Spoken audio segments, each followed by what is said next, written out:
할렐루야. 복 있는 사람은 만사가 형통하리라고 믿습니다. 존 와나메이커 여러분이 잘 알고 계십니다. 필라델피아 사람이고 또 백화점 왕이고 신실한 크리스찬 기업가입니다. 그는 60년 동안 사업에 성공한 사람입니다. 그가 83세가 되던 기업을 한 60년의 기념의 날에 기자가 물었습니다. 어떻게 당신은 그렇게 성공적인 기업을 키워왔느냐? 자신은 기쁘게 바쁘게 살았다는 거예요. 기쁘게 살고 바쁘게 살았다. 이 세상에서 즐거움은 두 가지입니다. 하나는 소유에서 얻은 즐거움. 내가 돈을 많이 소유했다.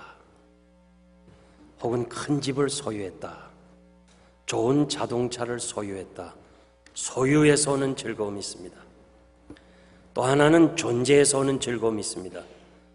내가 원하는 대학에 들어갔다. 아버지가 되어서 자녀를 두었다. 진급되었다. 이런 존재에서 오는 즐거움이 있습니다.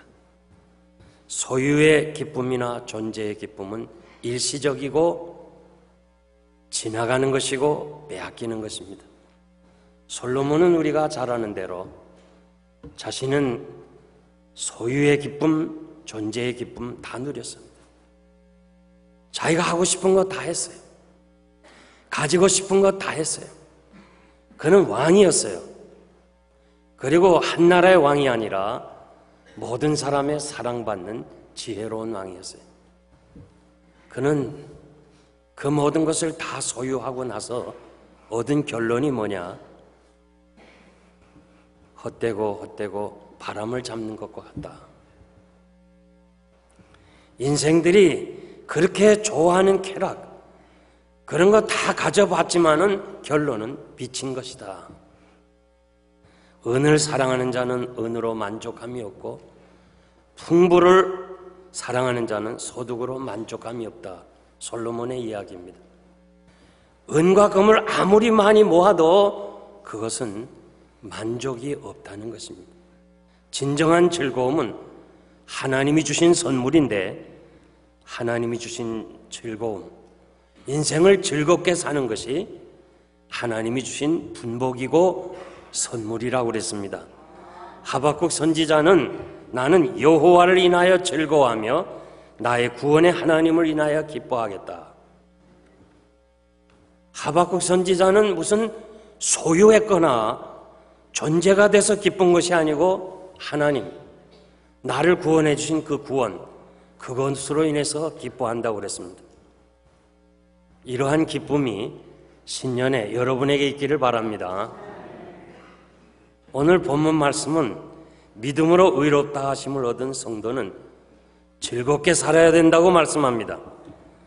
믿음으로 의로워진 것은 내 공로가 아니고 내가 잘나서가 아니고 내 의가 아니라 하나님이 주신 선물이기 때문에 선물을 받은 성도는 즐겁게 살아야 된다. 성도의 기쁨은 세 가지예요. 과거에 구원받은 기쁨, 현재 하나님의 은혜로 사는 기쁨, 미래에 하나님의 나라에 들어갈 천국을 소유한 기쁨, 이 세 가지 기쁨이에요. 이 기쁨은 빼앗기지 않는 기쁨이에요. 사도 바울은 늙고 병들고 이제 언제 세상을 떠나야 될지 모르는 이런 연약한 위치에서 그는 기뻐하고 기뻐했습니다. 그러면서 교회를 향하여 주 안에서 항상 기뻐하라. 내가 다시 말하노니 기뻐하라. 기뻐하라고 말씀합니다. 그러면서 너희를 향하신 하나님의 뜻은 기뻐하는 것이다. 하나님이 여러분을 향해서 뜻이 있는데 기쁘게 사는 것이 뜻이라고 그랬습니다. 우리가 예수 믿어 죄인이 의롭다함을 얻은 성도가 되었으니 이제 변화가 있어야 되는데 무슨 변화가 있어야 되느냐? 기뻐해야 돼요. 이 즐거움, 이거는 감정이 아니고 우리 삶이 돼야 돼. 다른 사람이 나 때문에 즐거워야 돼요. 즐거움도 전염이에요. 즐거운 사람 옆에 있으면 나도 즐거워요. 슬픈 사람 옆에 있으면 나도 슬퍼요. 그러니까 나도 기쁘고 이 기쁨을 다른 사람에게도 좀 나눠줘야 돼요. 아내가 기쁘면 남편이 기뻐요. 남편이 기쁘면 아내가 기뻐요. 성도들이 기쁘면 목사가 기쁘고, 목사의 기쁨은 여러분의 기쁨인 줄 믿습니다. 그래서 이 새해는 좀 더 즐겁게 살자, 기쁘게 살자. 아멘입니까? 양옆의 사람들에게 즐겁게 삽시다. 그런데 즐겁게 삽시다 하면서 인상 쓰고 얘기하는 사람이 있어요. 좀 즐겁게 삽시다. 네, 다시.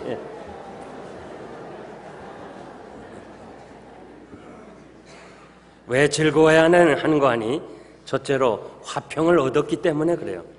우리가 믿음으로 의롭다 하심을 얻었은즉 우리 주 예수 그리스도로 말미암아 하나님과 더불어 화평을 누리자.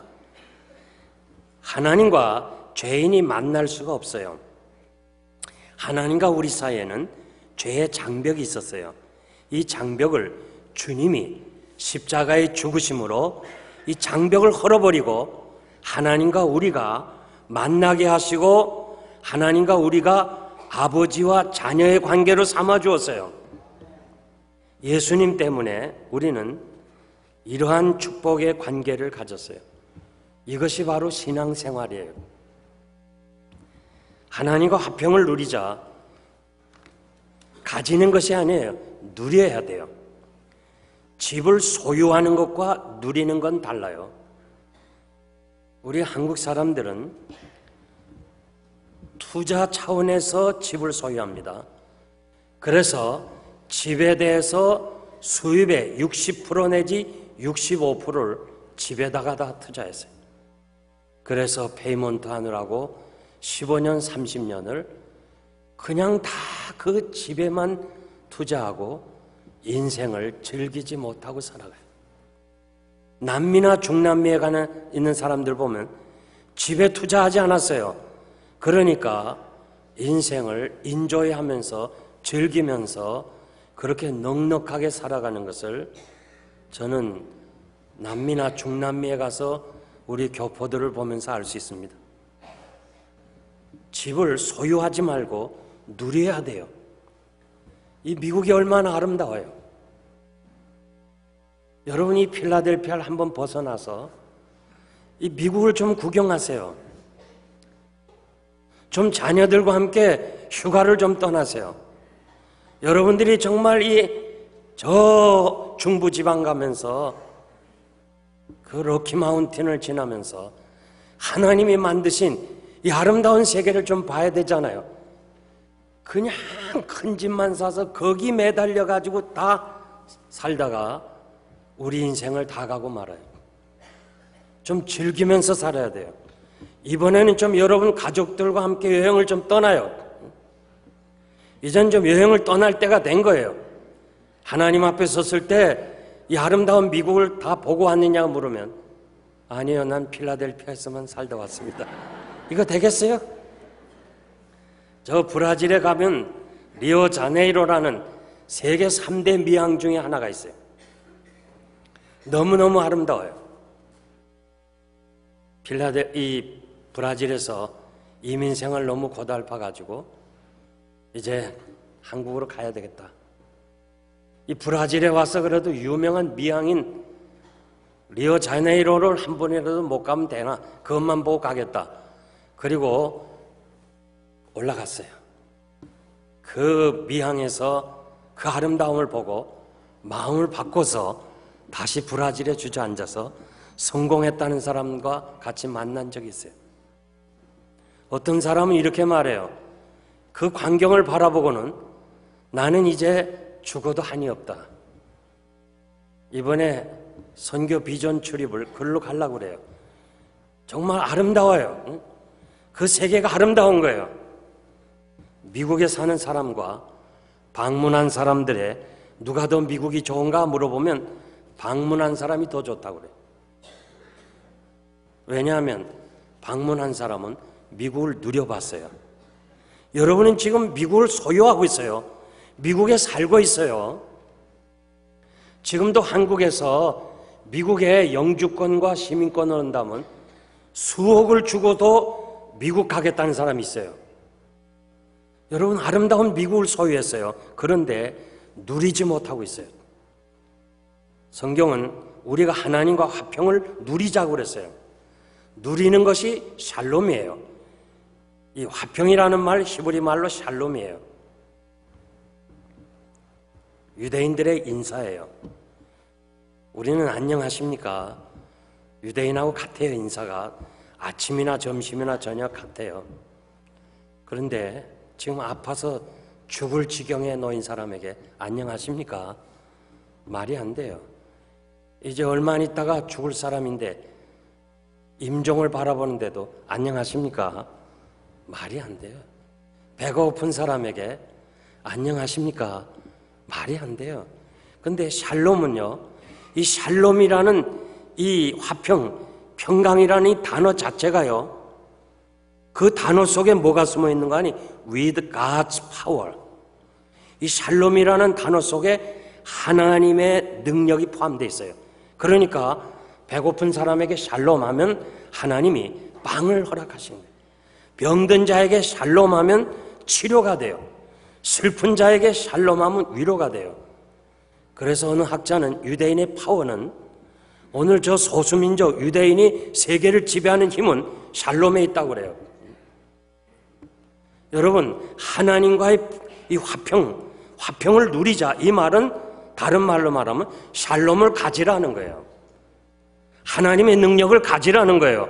이제 예수 믿고 구원받았으니까 구원받은 걸 소유만 하지 말고 누리시기를 바랍니다. 구원받은 입장에서, 하나님의 자녀된 입장에서 세상을 바라보면 아름다워요. 못할 것이 없어요. 나는 못하지만 나의 아버지 되신 하나님이 할 수 있는 은혜를 주시는 거예요. 요즘 구원파에 대해서 지금 다 알려졌어요. 이 구원파는요, 꼭 전도할 때 예수 믿는 사람만 찾아가. 그래갖고 당신 구원 받았냐 물어요. 그 받았다 그러면 언제 받았냐? 글쎄, 받기는 받았는데 그건 구원 안 받은 거다. 구원 받았으면 몇 월 며칠에 받은 거 알아야 되거든. 당신이 구원 못 받았다.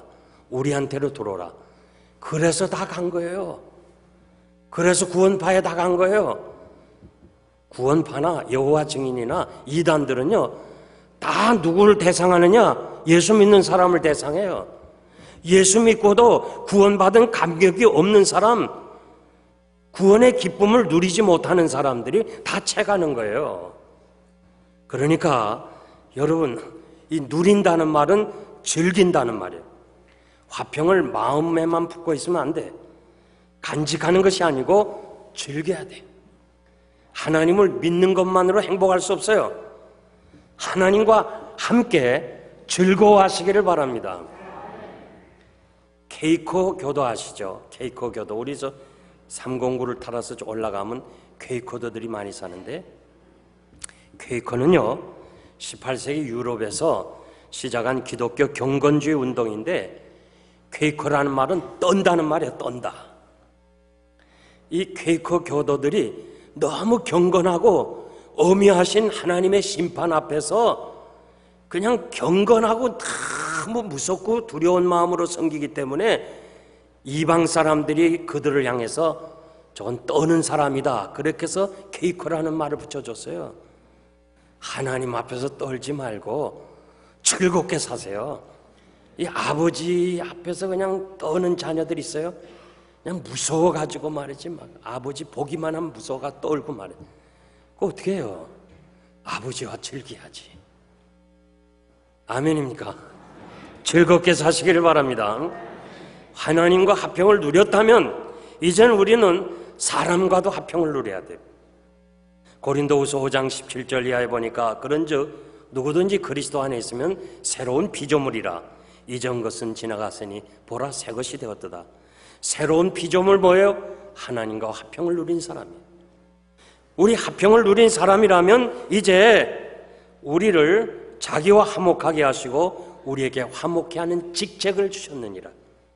여러분들은 화목해 하는 직분을 가졌어요. 그래서 여러분이 있는 가정, 여러분이 일하는 일터, 여러분이 섬기는 교회가 전부 화목해져야 돼요. 이 화목해 하는 일에 앞장서야 될 줄 믿습니다. 일본 교토, 경도에 가면 유명한 기독교 대학인 동지사 대학이 있어요. 지금도 많은 유학생들이 거기 가 있습니다. 그 학교를 누가 세웠는가 하니 이 신실한 미국 유학을 마친 크리스찬 니즈마 조라는 사람이 이 학교를 세웠어요. 그런데 이 학교에 들어가 보면 기념비적인 유물이 하나 학교 중앙에 있는데 벚꽃나무 몽둥이, 부러진 벚꽃나무 몽둥이가 유물이에요. 이 학교가 잘 나가다가 어느 날 분규에 휩싸였어요. 그래가지고 서로 이 학교가 갈등 속에서 분쟁을 일으켜서 어려운 때에 이 설립자인 니즈마 조는 하나님께 기도하고, 그리고 전 교직원과 학생들을 강당에 모아놓고 이 학교를 이렇게 헐고 분교하는 책임자를 엄벌하겠다고 하면서 나오라는 거예요. 아무도 안 나갈 때 이분이, 이 설립자인 총장이 자기 왼팔을 걷어가지고 오른팔로 벚꽃나무 몽둥이를 때리기 시작해요. 내가 책임이라. 그러면서 피가 흘러요. 몽둥이가 부러질 정도로 때릴 때 교직원과 모든 학생들이 이 설립자 무릎 앞에 나와서, 설립자 앞에서 무릎을 다 꿇었어. 다 회개했어. 그러고 나서 이 학교는 유명한 기독교 대학이 돼서 지금도 유명한 거예요. 동지사 대학이. 그 학교에 가면 유물, 이 벚꽃나무 몽둥이가 그대로 보존되어 있는 거예요. 여러분, 우리가 화평을 얻었으니까 이젠 하나님과 자녀된 관계를 누리면서 다른 사람들에게도 화평을 전해줘야 돼. 그래서 여러분들을 만나는 사람마다 즐거움을 줘야 돼. 그런 사람 있죠? 만나면 즐거운 사람 있고 아주 만나면 싫은 사람 있어. 막 만날까 봐 겁나는 사람 있어. 그런 사람 되지 말고 여러분들은 즐겁게 기쁨으로 사시기를 바랍니다. 두 번째는 사랑을 받았기 때문에 즐거워요. 5절 보니까 우리에게 주신 성령으로 말미암아 하나님의 사랑이 우리 마음에 부은 바 되었나니, 우리가 아직 연약할 때, 아직 죄인 되었을 때 그리스도께서 우리를 위하여 죽으심으로 하나님의 사랑, 하나님의 우리에 대한 사랑을 확증하셨다고 그랬어요. 사랑받을 수 없는 사람이 사랑을 받게 되었어요. 성령으로 우리 마음에 하나님의 사랑이 부음받았다고 그랬어요. 하나님의 사랑이 마치 액체처럼 우리 마음에 흘러넘쳤다고 그래요. 성령 충만이 뭐예요? 성령 충만의 상태가 뭐예요? 방언하는 거예요? 성령 충만은 하나님의 사랑이 충만한 거예요.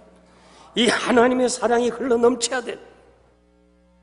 하나님의 사랑의 최고봉이 뭐예요? 십자가예요. 십자가.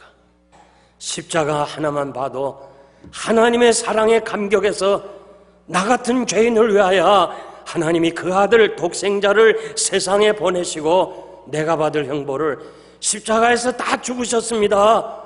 이 사랑에 감격한 거, 그래서 나도 하나님을 위해서 살겠습니다 하는 이것이 바로 하나님의 사랑을 받은 사람이요 성령 충만한 사람의 자세입니다.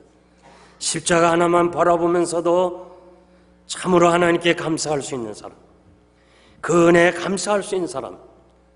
십자가는 바로 하나님의 사랑의 확증이라고 그랬어요. 이 확증이라는 말은 보여주었다, 하나님의 사랑을 나타냈다, 보여주었다, 그것이 바로 십자가라는 거예요. 그런데 이것이요, 중요한 것이 과거에 저 골고다 언덕에서 십자가 지신 한 번의 사건이 아니라 현재형으로 되었어요. 오늘, today, now, 지금 여기 우리가 십자가가 하나님의 사랑이 지금도 보여준다는 거예요. 그러므로 여러분들이 이 험한 세상에서, 이 광야 같은 세상에서 십자가 하나만 생각하고도 감사하고, 십자가 하나만 바라보고도 하나님의 은혜에 감격해서 기쁘고 즐겁게 살아가는 하나님의 사람들이 되어야 될 줄 믿습니다. 고린도후서 5장 14절 보니까 그리스도의 사랑이 우리를 강권하시는도다. 이 강권이라는 말은 강제적으로 막 밀어붙이는 거예요. 미국에서 편안하게 잘 살 수 있는데 어느 날 갑자기 모든 것을 내려놓고 저 외딴 외지 선교사로 떠나는 저들을 무엇으로 설명하겠어요? 무엇으로 그들에게 이야기를 할 수 있겠어요? 하나님의 사랑이 그들을 강건하게 몰아붙이는 거예요. 십자가의 사랑에 부딪힐 때, 그 은혜에 감격할 때 우리는 모든 것을 다 내려놓고 그 십자가 하나만 가지고도 평생을 행복하게 살아갈 수 있는 거예요. 이것이 바로 사도 바울이 말하는 십자가만 자랑하겠다고 하는 진리예요. 바울은 자기는 십자가가 너무 좋아가지고 십자가에 아주 미쳐버린 사람이에요. 난 예수에게 미쳤다고 그랬어요. 베스도 총독이 바울에게 너 미쳤구나. 자기는 예수에게 미쳤다는 거예요. 미친 사람은요, 남 보기에는 좀 딱하지만 본인은 행복해요. 항상 웃어요. 미친 사람, 암 걸린 사람 봤어요? 미친 사람 암 환자 봤어요? 난 아직 못 봤어요. 자기가 행복한데 무슨 암이 걸려요? 바울 사도는 십자가 하나만 가지고도 평생을 즐겁고 감사하고 난 십자가 외에는 자랑할 것이 없다고 그랬어요. 우리 좀 이렇게 살아갈 수 없겠어요? 제 친구 유도경 목사님이라고, 지금은 하나님 나라에 가셨지만은 이분이 한때 메디컬 센터에 원목으로 있었어요. 병실을 방문하면서 그 환자들에게 기도해주고 말씀 가르쳐주는데, 어느 병실에 들어갔더니 권사님이 막 통곡하는 거예요. 하나님이 나를 버리셨다고. 내가 그래도 권사로서 충성했고 하나님께 다 바치고 그랬는데 하나님이 날 버리셨다 하면서 통곡하는 거예요. 그 얘기 다 듣고 유도경 목사님이, 권사님, 하나님이 권사님을 버린 것이 아니고 권사님이 하나님을 버렸습니다.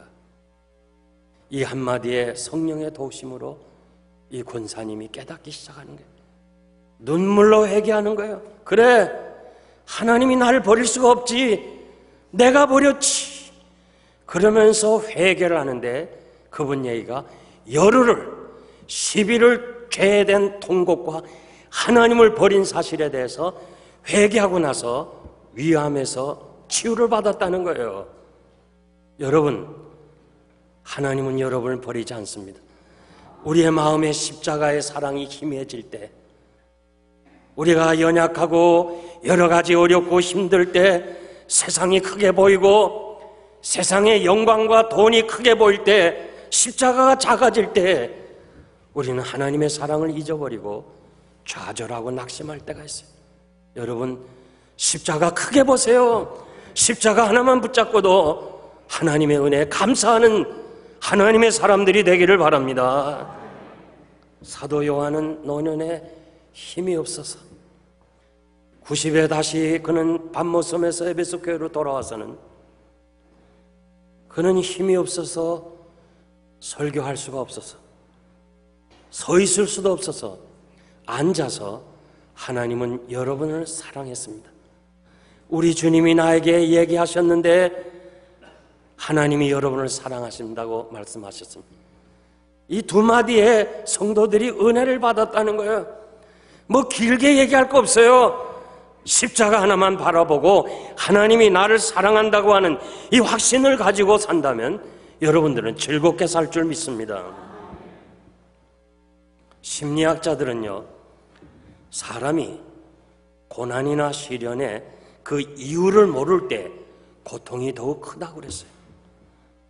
내가 왜 이렇게 되었는가? 왜 이렇게 실패했는가? 왜 이렇게 어려운가? 이유를 모를 때 그 고통은 더욱 크다고 그랬어요. 우리 성도들은 알아요. 환난을 알아요. 시련을 알아요. 이 고난을 알아요. 이 모든 것이 나로 하여금 세상을 등지고 십자가 바라보게 하고 세상 조금 멀어지고 하나님께 가까이 가기 위해서 우리로 하여금 더 하나님을 사랑하고 이 겹겹이 쌓인 인간적이고 너무도 세상적인 하나씩 껍질을 벗겨나가서 주만 바라보도록 우리 눈에서 각질이 벗어지도록 그래서 주님 한 분으로 만족하도록 우리에게 이유 있는 고난을 주시는 거예요. 그래서 우리 성도는 고난도 하나님의 사랑이다. 십자가 바라보면서 이 고난과 시련도 하나님의 사랑입니다. 이 확신을 가진 사람은 우리가 즐겁게 살아갈 줄 믿습니다. 여러분, 이 한 해 즐겁게 사시기를 바랍니다. 마지막으로 소망이 있기 때문에 그렇습니다. 구원받은 자, 이미 천국을 소유한 사람, 은혜에 들어가 있는 사람, 이미 여러분들이 영생을 얻은 사람이, 천국을 소유한 사람이 이제는 바라보고 즐거워하는 거예요. 그 옛날 우리가 미국에 들어올 때 비자를 받았어요. 4개월 안에 출국을 하면 돼요. 그 비자 받았을 때 여러분 마음이 어땠어요? 생각이 어디가 있었어요? 미국에 와 있었잖아요. 그때는 좀 어렵더라도 비자 받은 이 4개월만은 최고의 좋은 해였어요. 왜? 미국에 들어갈 수 있는 자격이 있기 때문에. 우리는 하나님의 영광을 바라보고 즐거워요. 사도 바울은 하나님의 나라를 바라보고 즐거워했다고 그랬습니다. 이 구원의 즐거움, 복된 즐거움이 여러분에게 있는 줄 믿습니다. 내일이 없다면요, 내일의 소망이 없다면 오늘의 즐거움이 없어요. 사형수들은요, 죽음이라는 그 내일이 있기 때문에 저들은 먹어도 먹는 것 같지 않고 살아도 사는 것 같지 않답니다. 왜? 죽음이 기다려고 죽어야 될 사람이기 때문에 그래요. 신앙생활, 예수 믿는 거 수양 정도로 하면 안 돼요. 정신적 안정 찾으려고 생각하면 안 돼요. 이 하늘나라, 내세 소망, 영광스러운 하나님의 나라가 여러분 마음속에 꽉 차가지고 하나님의 나라를 바라보면서 즐거워할 줄 알아야 됩니다. 스데반이 돌에 맞아 죽는 순간에도 그는 하늘문이 열려 있었어요. 그 세계를 바라봤어요. 그래서 천사의 얼굴과 같이 되었다고 그랬습니다. 지금의 고난은 장차받을 영광과는 좋게 비교할 수가 없는 거예요. 칼빈의 생애를 보면 그는 이 개혁주의 입장에서 많은 고난을 받았어요. 그는 많은 시련을 받았어요. 그때마다 그는 지금 고난은 장차받을 영광과는 좋게 비교할 수 없다. 그가 마지막 임종의 자리에서 영광, 영광, 영광, 그 하나님의 나라를 바라보면서 26번이나 영광이라는 말을 외쳤어요. 어느 날인가 우리는 다 임종의 자리에 들어갈 거예요. 앞서거니 뒤서거니 우리는 그 자리에 들어갈 거예요. 거기에는 목사님이 계실 것이고 내 사랑하는 자녀들, 그 손자, 손녀들, 그리고 평소에 같이 가깝게 지내던 사람들이 다 있을 때 영광, 영광, 영광이라고 외치면서 갈 수 있다면 그는 성공자예요. 그는 위대한 신앙이네요. 그러나 마지막까지 그냥 살려고 애쓰다가 한마디도 예수 그리스도 증거하지 못하고 그냥 가버려서 자녀들이 예수 안 믿는 사람 있잖아요. 우리 교회도 있어요. 교회 안 나와요. 아버지 어머니 보니까 천국이 없는 거예요. 불행한 거 아니에요? 그래, 난 오늘부터 결심했어. 그 임종의 날 난 영광이라고 외쳐야지. 아니에요. 그땐 거짓말 못해요. 그땐 거짓말 못한다고. 지금부터 그렇게 살아야지. 아멘입니까? 지금부터 그렇게 살아야 그날에 영광이라고 외칠 수 있을 줄 믿습니다. 그러므로 우리가 돌아보는 것은 보이는 것이 아니고 보이지 않는 것이니 보이는 것은 잠깐이고 보이지 않는 것은 영원하다. 여러분, 우리는 천국을 바라보면서 이 험한 광야 같은 세상에서 우리의 시선을 천국에 고정시키고 하나님의 나라를 바라보면서 바울이 그토록 그 어려운 삶을 통해서 기뻐하고 즐거워했던 비결이 뭐예요? 하나님의 나라를 바라보면서 그는 즐겁고 기쁘게 살았습니다. 이런 은혜가 여러분에게 있어지기를 바랍니다. 이제 말씀을 맺겠습니다. 영화 배우 마릴린 먼로 잘 알지요? 유명한 사람이에요. 그는 스스로 목숨을 끊었습니다. 그의 남편이었던 야구선수 조 디마지오는 그녀에 대해서 이렇게 말해요. 그녀는 세상적인 건 다 가졌다는 거예요. 남편이 볼 때 세상적인 건 다 가졌어요. 그런데 즐거움은 없었다. 이거 불행한 거 아니에요? 모든 거 다 가졌어요. 그런데 즐거움은 없었다. 여러분, 모든 거 다 잃어버려도 구원받은 하나, 이 즐거움으로 사는 거 행복인 줄 믿습니다. 난 여러분 분명하게 간곡하게 말씀을 드리는데 이 한 세상 정말 어떻게 우리 앞에 있을는지 몰라요. 우리 앞에 무슨 일이 있을는지 몰라요. 저는 가장 친한 친구인 문경환 목사님이라고, 제가 신학교 이사장으로 있는 그 학교 학감이에요. 그래서 저는 단기 이 한 학기를 6일 동안에 그냥 주야로 가르쳐야 되기 때문에 그분과 같이 밥을 먹어요. 뉴욕 가면. 그러면서 총회 일도 얘기하고 노예 일도 얘기하고 또 우리가 목사로서 어떻게 살아야 될 건가, 우리 학생들에게 어떻게 이 말씀을 전해야 될 건가 서로 의논도 하고 이랬는데, 그만 이분이 한국 갔다 오면서 무슨 세균에 접했는지 결국 세상을 떠났다는 얘기를 제가 기도원에서 듣고 내일 장례식에 있어요. 그 멀쩡한 사람이 전혀 아픈 병원에 가본 적도 없는 사람이 한국을 방문했다가 무슨 음식을 먹었는지 그냥 거기서 이렇게 하나님 나라로 가고 말았어요. 우리 앞에 무슨 일이 있을는지 몰라요. 문제는 즐겁게 살아야 돼요. 아멘 하는 사람만 복 받으세요. 이 즐겁게 살아요. 특히 여기 부부가 앉아 있는데요, 좀 즐겁게 사세요.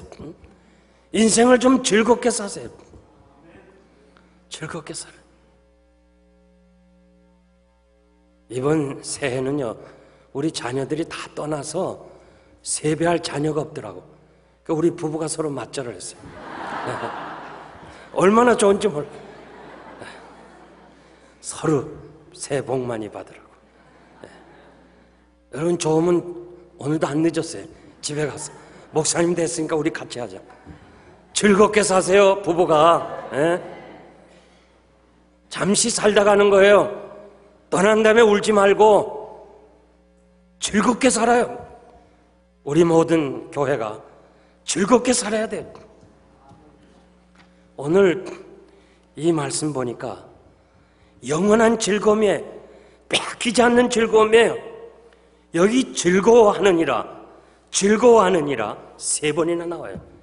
이 즐겁다는 말은요, 이 헬라어 단어는 그냥 즐거운 게 아니라 너무너무 즐거워서 자랑한다는 거예요. 자랑. 여러분들이 지금 예를 든다면 아들이 좋은 대학에 들어갔다, 즐거워요. 가만히 있을 수 있어요? 자랑하는 거예요. 내 아들 뭐 직접으로 하든지 간접으로 하든지 자랑하는 거예요. 여러분 손자 손녀 가지고 막 이 전화 셀로폰에 놓고 막 자랑하잖아요. 남이 보라고 말해야 일부러 봐요. 쓸데없이 보면서. 왜 그래? 자랑하는 거예요. 좋으니까 자랑해야 돼요. 여러분 예수 믿는 거 자랑하세요. 구원받은 거 자랑하세요. 예수 잘 믿는 거 뭐예요? 즐겁게 사는 거예요. 시간이 갈수록, 세월이 흐를수록, 나이가 들수록 더욱더욱 기쁘고 더 기쁜 것은 구원받고 예수 믿게 된 거예요. 과거에 나를 구속하신 주님, 그리고 앞으로 광야 같은 세상에서 내가 얼마 살는지 모르지만은 하나님의 은혜로, 하나님의 사랑으로 이미 십자가로 확정했다니까 그 사랑으로 나를 인도하실 것이고 장래에는 나를 하나님의 나라로 인도하실 것이니까 이 구원받은 감격을 가지고 여러분들이 승리하시기를 바랍니다.